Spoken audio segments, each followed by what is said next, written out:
2020 ini merupakan tahun yang paling berat dalam kehidupan saya. Penyakit COVID-19 telah merenggut orang terdekat dan supporter terbesar saya, yaitu ayah. Awalnya saat saya melihat berita di TV, semuanya itu nampak seperti cerita orang lain. Berawal dari hanya pergi ke satu acara, kemudian menjadi sesak hingga harus diintubasi. Sampai akhirnya meninggal dunia. Semuanya masih seperti mimpi buruk bagi saya. Ingatan saya tentang ayah saya menjadi ingatan yang paling indah sekaligus paling menyakitkan.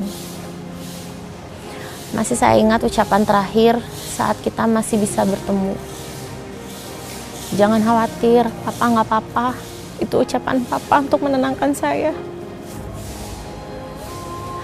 Kesedihan tidak hanya berhenti di sana. Ayah saya harus merasakan sakit, sesak dengan saturasi 80% yang orang kenal dengan happy hipoksia. Kadang beliau menelepon saat merasa haus tapi nggak bisa minum. Karena perawat untuk masuk harus dengan APD lengkap dan tidak bisa sering-sering untuk masuk. Sehingga susah untuk membantu. Saya sekeluarga semua dinyatakan positif COVID. Hal ini membuat saya dan keluarga saya berisiko menularkan ke masyarakat. Kami melalui hari dengan perasaan duka, sakit, sedih dalam keadaan terisolasi.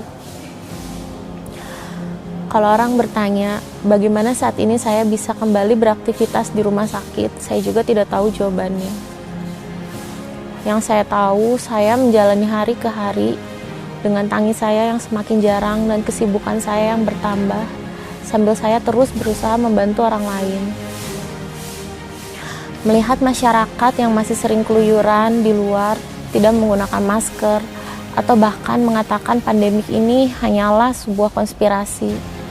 Saya cuma ingin bilang, pandemi ini tuh nyata, pandemi ini tuh masih berjalan, dan lebih baik menggunakan masker daripada ventilator. Lebih baik diam di rumah daripada di ICU. Stay safe, stay at home.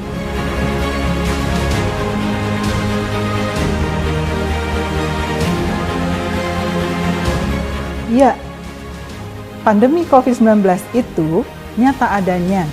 Saat ini kita tidak boleh melepaskan kewaspadaan kita.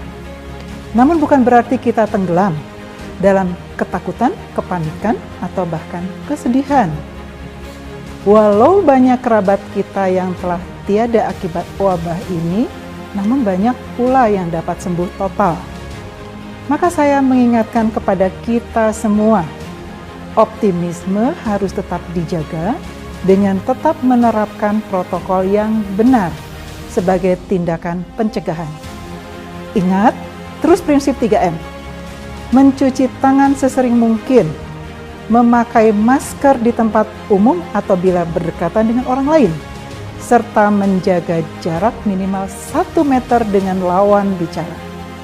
Dan selain itu, jangan lupa untuk tetap menjaga kondisi dengan cara berolahraga teratur dan berpikiran positif karena kebugaran, kebahagiaan, dan optimisme dapat meningkatkan imunitas kita. Semoga dengan upaya bersama, kita dapat menanggulangi pandemi ini dan menyelamatkan negeri kita tercinta.